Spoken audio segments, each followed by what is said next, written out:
When Jack and Lucy are invited to a luxurious private island retreat by her charismatic client, William, Jack is prepared for relaxation, not betrayal. But when William offers $100,000 to spend the weekend alone with Lucy, Jack's world is shattered. Lucy's hesitation speaks volumes, and Jack agrees to the outrageous deal, setting in motion a plan for revenge that will expose lies, shatter illusions, and redefine betrayal. As secrets unravel and Jack orchestrates a calculated takedown, his quest for justice turns dark. But in the chaos of deception and retribution, an unexpected tragedy emerges, leaving Jack questioning the true cost of revenge.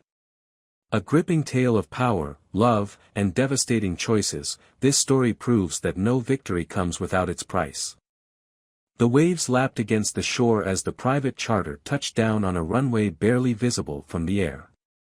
My stomach churned, not from the descent, but from the uneasy feeling that something wasn't quite right. Lucy's hand rested lightly on mine, but the gesture felt mechanical, as if she had rehearsed it. She'd been unusually distant lately, throwing herself into work and this mysterious, high-profile client she couldn't stop talking about. Now, here we were, stepping onto William Fellowes' private island, a paradise I'd only seen in luxury travel magazines. White sand beaches stretched into the horizon, framed by lush palms swaying in the breeze. The main villa sat perched on a hill, grand and imposing, a silent sentinel watching over its domain. Lucy's face lit up as William greeted us personally, his handshake firm, his charisma magnetic. "You must be Jack," he said, his voice smooth as silk. "Lucy has spoken so highly of you." "Thanks," I replied, forcing a polite smile. His piercing blue eyes lingered on Lucy just a second too long. The first day passed in a blur of luxury, gourmet meals, sparkling champagne, and activities that seemed tailored to impress. Lucy thrived in this environment, her laughter echoing across the pool as she mingled with William and the other guests. I tried to join in, but every interaction felt stilted, my eyes always drifting back to Lucy and William's easy camaraderie. That evening, as we prepared for dinner, I voiced my discomfort. "You and William seem close," I said, careful to keep my tone light. She paused, brushing a strand of her golden hair behind her ear. "He's just a client, Jack. And a valuable one. We're here to secure his business, remember?" I nodded, but her words didn't ease the gnawing in my gut. At dinner, the atmosphere was intoxicating. Candles flickered in the warm evening breeze, casting golden hues over the long table set with crystal glasses and fine china. Conversation flowed easily, the wine loosening tongues and lowering guards. William sat at the head, commanding the room effortlessly. Lucy sat to his right, her laughter ringing out as he regaled the table with tales of his travels. I focused on my plate, trying to tune them out. But then I caught a snippet of their conversation. "Lucy, you must try scuba diving tomorrow," William said, leaning in closer than necessary. "The reef here is unparalleled." "I'd love to," she replied, her voice almost girlish. I clenched my fork. The next morning, I woke to an empty bed. Lucy had gone ahead to breakfast without me. When I joined her, she was already deep in conversation with William. They both looked up when I approached, and for a moment, something flickered in Lucy's eyes. Guilt? Surprise? "Morning," I said, sitting beside her. "Morning, Jack," William said smoothly. "I was just telling Lucy about today's plans. We're heading to the reef after breakfast. You should join us." I forced a smile. "Sure. Sounds great." We spent the day snorkeling, kayaking, and lounging by the pristine turquoise waters. The island was breathtaking, but I couldn't fully enjoy it. William was always there, a constant presence, his charm a double-edged sword. Lucy seemed entranced by him, and I couldn't tell if it was admiration or something deeper. That evening, as we prepared for another lavish dinner, Lucy seemed distracted. "Are you okay?" I asked, watching her fix her makeup in the mirror. "Of course," she said quickly, avoiding my gaze. At dinner, the tension in the air was palpable. I felt like an outsider, watching as Lucy and William's conversation grew increasingly intimate. She laughed at his jokes, leaned in when he spoke, and touched her hair in a way I hadn't seen in years. My stomach turned. After dessert, William asked to speak with us privately. He led us to his office, a grand room lined with leather-bound books and a mahogany desk. A single glass of scotch sat untouched on the desk, its amber liquid catching the soft light of the chandelier. "Thank you both for joining me," he began, his voice calm and measured. "I've thoroughly enjoyed having you here this weekend." "Thank you for inviting us," Lucy said, her tone warm. William nodded, then turned to me. "Jack, you've got a remarkable wife." I stiffened, unsure where this was going. "She's been instrumental in building our professional relationship.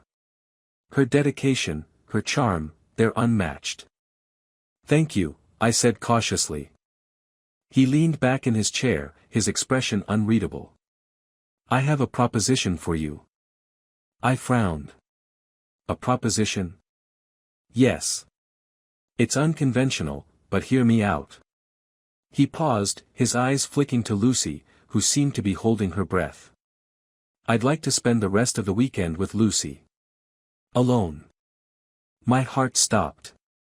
"In exchange, I'm prepared to offer $100,000, he continued, his tone as casual as if he were discussing the weather. I stared at him, waiting for the punchline. None came. Instead, Lucy's face betrayed her, a mixture of guilt and hesitation. "What the hell are you talking about?" I finally managed to say. William remained calm. "I value transparency, Jack. I'm offering you a substantial sum in exchange for a private arrangement." I turned to Lucy, expecting her to lash out, to reject him outright. But she didn't. She looked at me, her eyes pleading, as if silently asking me to consider it. "You can't be serious," I said, my voice rising. "It's just the weekend," she said quietly. My chest tightened. The woman I had loved, trusted, and built a life with was actually contemplating this. I felt the anger bubbling beneath the surface, but I forced myself to stay composed. "Fine," I said finally, my voice cold. "Transfer the money. But understand this, Lucy, this changes everything." With that, I stood and walked out of the room, leaving them in stunned silence. As I walked back to our villa, the rage coursing through me threatened to boil over. But beneath the anger was a clarity I hadn't felt in years. They thought they had the upper hand. They thought I would sit back and accept this humiliation. They were wrong. The villa's porch was quiet, save for the sound of waves crashing in the distance. I sank into one of the wicker chairs, trying to control my breathing. A storm of emotions churned within me, anger, betrayal, disbelief. Lucy hadn't chased after me. She was still back there, probably rationalizing her decision, weighing her options as if this were some trivial debate. For a moment, I considered storming back into William's office and putting an end to this absurdity. But a cooler, sharper instinct prevailed. This wasn't just about what Lucy and William had done to me, it was about what I would do next. The key was patience. When Lucy finally returned to the villa, it was well past midnight. I could hear the faint creak of the door as she stepped inside. She paused in the dim light of the entryway, her silhouette frozen like a thief caught in the act. I waited silently, unsure if she'd try to explain herself. "Jack," she whispered, her voice hesitant. I didn't respond. After a long pause, she exhaled and walked toward the bedroom. She didn't even bother to check if I was awake. That told me everything I needed to know, she'd already made her choice. The next morning, Lucy was strangely upbeat, moving through the villa with an energy I hadn't seen in months. She hummed to herself as she brewed coffee, as if the weight of the previous night had simply evaporated. "You're up early," she said when she noticed me sitting on the porch, my coffee untouched on the side table. So are you, I replied, my tone neutral. She hesitated, clearly testing the waters. I thought we could spend the morning by the pool. Just the two of us. Sounds nice, I said, offering her a small smile. Inside, though, my mind was already racing. We spent the morning lounging by the pool, pretending to be the happy couple everyone thought we were. Lucy was overly attentive, laughing at my jokes and holding my hand as if nothing had happened. But I couldn't forget the way she had looked at William the night before, or the fact that she hadn't outright rejected his obscene proposal. After lunch, Lucy left to meet with William. Just a quick work thing, she'd said, avoiding my gaze. I nodded, feigning indifference, but the knot in my stomach tightened. This was my chance. While she was gone, I got to work. William's villa was equipped with the kind of high-tech security system you'd expect from someone with more money than sense, but I wasn't interested in breaking into his office or hacking his files. No, I had a better plan, one that didn't rely on brute force or digital espionage. I began by checking Lucy's phone, which she'd carelessly left on the nightstand. As I suspected, there were no incriminating messages or photos. She was smarter than that. But her laptop, tucked away in her bag, was another story. It took me less than 5 minutes to find the email chain. There it was, in black and white, weeks of correspondence between Lucy and William. Flirty, suggestive messages that started innocently enough but quickly escalated. My stomach churned as I read them. The worst part wasn't the betrayal itself, it was the calculated way they had planned everything, right down to this trip. When I heard Lucy's footsteps approaching the villa, I quickly closed the laptop and returned it to her bag. I greeted her with a smile, pretending nothing was amiss. How was the meeting? I asked casually. Good, she said, her tone clipped. She seemed distracted, as if her mind was elsewhere. Perfect. That evening, I insisted we join the other guests for dinner, much to Lucy's surprise. She had expected me to sulk, to stay holed up in the villa nursing my wounded pride. But I had no intention of giving her, or William, that satisfaction. The dinner was a lavish affair, even by William's standards. A string quartet played softly in the corner as waiters moved deftly between tables, refilling glasses and delivering plates of perfectly cooked filet mignon. Lucy sat beside me, her laughter a little too loud, her gestures a little too animated. William, seated across from us, watched her with an almost predatory intensity. I let them play their game, biding my time. When dinner was over, the guests lingered on the terrace, sipping wine and chatting under the stars.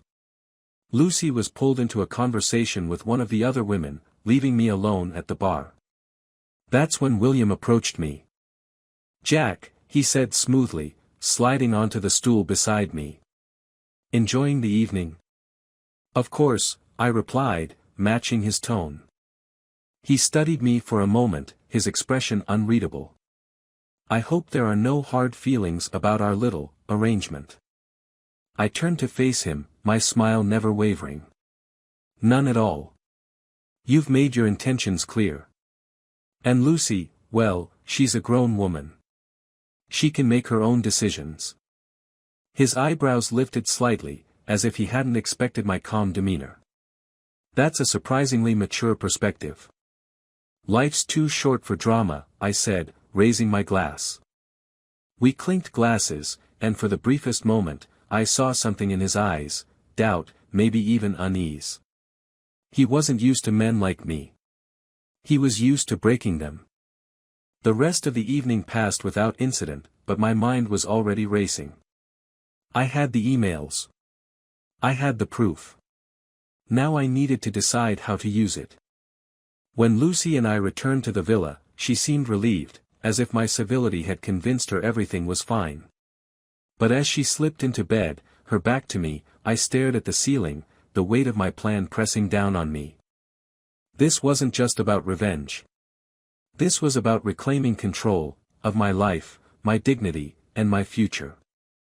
Lucy and William thought they had me cornered, but they were about to learn the hard way that I wasn't a man to be underestimated. I closed my eyes, a faint smile tugging at the corners of my mouth. By the time this weekend was over, they'd both wish they'd never underestimated me. The morning sun streamed through the villa's gauzy curtains, painting the room in a warm glow. Lucy was still asleep, her blonde hair fanned out across the pillow. She looked peaceful, almost angelic, but I knew better. The weight of last night's charade lingered in the air, and I felt a renewed resolve to carry out my plan. Slipping out of bed, I dressed quietly and made my way to the patio. The island was still, save for the gentle rustle of palm trees in the breeze. I sipped my coffee, my mind racing through the pieces of my scheme. Every move needed to be precise. There was no room for error. When Lucy finally woke, she seemed refreshed, her earlier unease replaced by a practiced air of normalcy. "You're up early," she said, joining me on the patio with her own cup of coffee. "Couldn't sleep," I replied. "Too much on my mind." She hesitated, studying me as if searching for cracks in my composure. "You seemed to enjoy yourself last night. I'm glad you're letting go of everything." I smiled, the kind of smile that never reached my eyes. Life's too short to hold grudges. Her relief was almost palpable. She didn't know that my calm was the eye of the storm. Later that morning, William invited us to join him on a yacht trip around the island. I accepted without hesitation, ignoring the flicker of surprise that crossed Lucy's face. She wasn't expecting me to play along so willingly. Good. The more off balance she was, the better. The yacht was as opulent as the rest of the island, its polished decks gleaming in the sun. A crew of 6 attended to our every need, serving champagne and hors d'oeuvres as we cruised through the turquoise waters. William was in his element, entertaining the group with stories of his exploits. Lucy stayed close to him, her laughter a little too loud, her touches lingering a little too long. I watched them from the edge of the deck, my expression carefully neutral. Let them think they were winning. Let them believe they'd gotten away with it.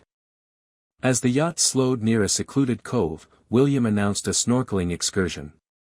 The guests eagerly donned their gear, diving into the crystal-clear water. I stayed back, claiming seasickness as an excuse. Lucy hesitated for a moment, then followed William into the water. While they swam, I slipped below deck, my heart pounding. I'd noticed William leave his phone on the bar earlier, and I needed only a few moments to access it.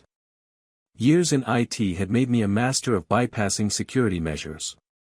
Within seconds, I had what I needed: texts, photos, and call logs that painted a damning picture.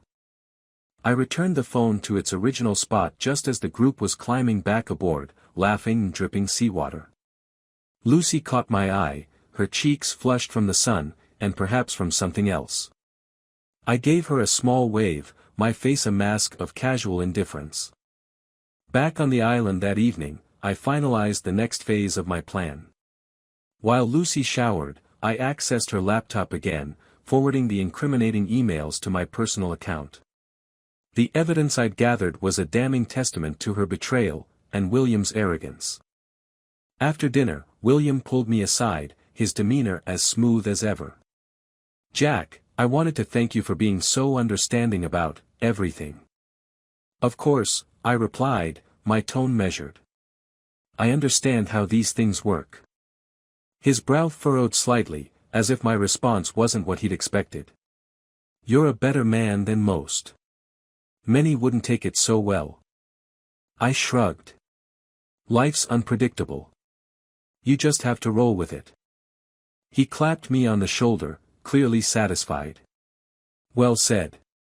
That night, I lay awake, staring at the ceiling as Lucy slept beside me. My mind replayed the day's events, the small victories I'd achieved. But the biggest win was yet to come. The following morning, as the guests gathered for breakfast, I made my move. William was holding court as usual, his charm in full force. Lucy sat beside him, her smile radiant. They thought they had won. They thought I was a fool. I waited until the conversation lulled before clearing my throat. William, before we leave tomorrow, there's something I'd like to share with the group. The guests turned to me, curious. William raised an eyebrow. Of course, Jack. What's on your mind? I reached into my pocket and pulled out a flash drive. This. Plugging it into the television, I pressed play. The room fell silent as the screen lit up with a slideshow of texts and emails, between William and Lucy. Their flirtations, their plans, their betrayal. Gasps echoed around the room as the full extent of their affair was laid bare. Lucy's face drained of color. Jack, she whispered, her voice trembling. What are you doing? Something I should have done the moment you considered selling our marriage for $100,000, I said, my voice cold. William stood, his face a mask of fury. This is a private matter, he growled. Not anymore, I shot back. You brought everyone here under the guise of business, but this? This is personal. The room buzzed with murmurs and accusations, the guests turning on William and Lucy like sharks smelling blood. Lucy reached for me, her eyes pleading. Jack, please. I stepped back, my gaze steely. It's too late for that. As the chaos unfolded, I walked out, the weight of my decision lifting with each step. By the time I reached the villa, the storm I'd unleashed was in full swing. Let them deal with the fallout. I was done being their pawn. The fallout was immediate and explosive. By the time I returned to the villa, the atmosphere on the island had shifted from carefree luxury to bitter chaos. I could hear raised voices echoing from the dining hall as William and Lucy scrambled to salvage their reputations. I felt an odd sense of vindication but also a strange emptiness, like I'd crossed a line I could never uncross. That night, I sat on the porch, staring out at the dark sea. The waves seemed endless, a reminder of how small and fleeting everything really was. Despite everything, a part of me still yearned for the life Lucy and I had shared. For the version of her I thought I knew. I told myself I'd done what needed to be done, but the weight of my choices clung to me like a shadow. Lucy didn't come back to the villa that night. I wasn't sure if she was with William or hiding from the shame. Either way, I didn't care, or at least that's what I told myself. I drifted into a fitful sleep, the night heavy with unanswered questions. The next morning, I was woken by a loud knock on the door. Groggy and disoriented, I stumbled to open it. It was one of the staff members, her face pale and anxious. Sir, you need to come to the dock, she said hurriedly. There's been an accident. The words hit me like a gut punch. What kind of accident? It's Mrs. Lucy, she said, her voice trembling. She fell into the water last night. We're still searching. I froze, the air leaving my lungs. Without another word, I threw on my shoes and ran to the dock. A small group had already gathered, their faces grim. 2 men were in a motorboat, scanning the water with flashlights, though the early morning light was beginning to break through. She was seen walking toward the beach late last night, William said, his usual composure gone. He looked genuinely shaken. We don't know how it happened. Is she? I couldn't finish the sentence. We're still looking, one of the searchers called out, but the look in his eyes told me what I didn't want to know. I stood there, numb, as the search continued. Minutes stretched into hours, and with every passing moment, the hope of finding her alive dwindled. By midday, they pulled her from the water. Her body was pale and lifeless, her blonde hair tangled with seaweed. The image seared itself into my mind, a haunting final memory of the woman I had once loved. I wanted to scream, to cry, to undo everything that had led to this moment, but all I could do was stand there, frozen in grief. She must have slipped, someone murmured. It was dark, and she wasn't herself. But I knew better. Lucy wasn't careless. She wasn't the type to wander aimlessly in the dark. Guilt clawed at my chest, a relentless tide threatening to pull me under. Had I driven her to this? Had my revenge been too much? The rest of the day passed in a blur. Authorities were called, statements were taken, and the guests began packing to leave. William avoided me, his usual arrogance replaced with a hollow silence. I didn't care about him anymore. All I could think about was Lucy, her laugh, her smile, the way she used to light up a room. Even her betrayal seemed insignificant now, swallowed by the finality of her absence. That evening, as the sun dipped below the horizon, I sat alone on the beach where she had last been seen. The tide rolled in and out, as relentless as my thoughts. I replayed everything in my mind, the proposal, the emails, the slideshow. Had I gone too far? Or was her death just a tragic accident, a cruel twist of fate? I would never know. The island was eerily quiet as I boarded the charter plane the next morning. The other guests avoided me, their whispered condolences doing little to ease the ache in my chest. I stared out the window as the island grew smaller beneath us, the events of the weekend playing in a relentless loop. Back home, the house felt like a mausoleum. Lucy's things were everywhere, her perfume on the dresser, her favorite mug in the kitchen, her jacket draped over a chair. Each item was a reminder of the life we'd shared, a life that was now shattered beyond repair. Weeks turned into months, but the grief never fully left me. I tried to move on, to rebuild, but the weight of what had happened lingered like a ghost. Every time I closed my eyes, I saw her face, sometimes laughing, sometimes pleading, and sometimes lifeless in the water. One night, I found myself on the porch, a glass of whiskey in hand. The stars were bright, their light distant and indifferent. I thought about Lucy, about the choices we'd both made, and about the price of my revenge. I raised my glass to the sky, a bitter toast to everything we had lost. And then I let the glass slip from my hand, watching as it shattered on the ground below, 1,000 tiny fragments catching the starlight. Just like us. Just like everything.